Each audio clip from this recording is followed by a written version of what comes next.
right, tonight we're looking at addiction as a disorder. We're going to look at alcohol use disorder. As you think about that, what percentage of people do you think have alcohol use disorder? Most people who have addiction overestimate it. You'll hear numbers of 40, 50, 60%. Because when I'm drinking, if I have a problem, I'm probably going to want to be around other people that have a problem. If I'm hanging out with people that don't, it's going to amplify and expose my problem. So 2024, the percentage of people that had alcohol use disorder was roughly 10.3%, which means 90% of people don't have it, which is why I believe it's vastly misunderstood. I've always found it's easier if you start with the people who don't have alcohol use disorder.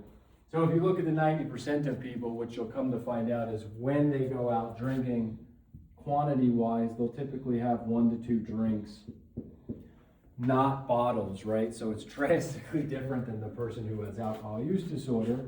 So it leads you to believe that they have the ability to control it and they can stop, which is where I believe a fundamental problem lays. If you have alcohol use disorder and you run into somebody, they're likely to tell you, hey man, why don't you just try to stop? And they have no idea that you have you have a mental disorder that's not going to let you. So if you want to know if you meet criteria for this, one of the things you could start looking at is just quantities. So when you drink, how many drinks do you have? You'll hear all types of different answers. Some over the years that I've heard that are quite comical was all of it, until it's gone, until I black out. Another way you could think about it too is, when I'm drinking, do I drink way more, probably to the point where I get physically sick? I guess blackouts, quantities, drastically different than the people that don't have this, where they're having 1 or 2. Another way you could look at it is, have I developed a tolerance over the years? Am I drinking more now than I was when I first started?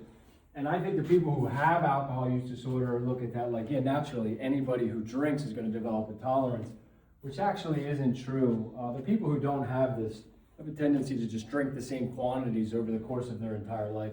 They may overdo it at a wedding or a party. So it's drastically different when you compare the two. So a few other things you could look at is drinking causing me negative problems in my life? Is it difficult to stop? Is it difficult to moderate consumption? And you'll get a good idea on where you fit in the category. If you do have this, it's probable you're going to try to stop. And if you find that doesn't work for you, refer to the last video. It's pretty educational on why the idea of stopping may not work for somebody who has this. That's it, Tony.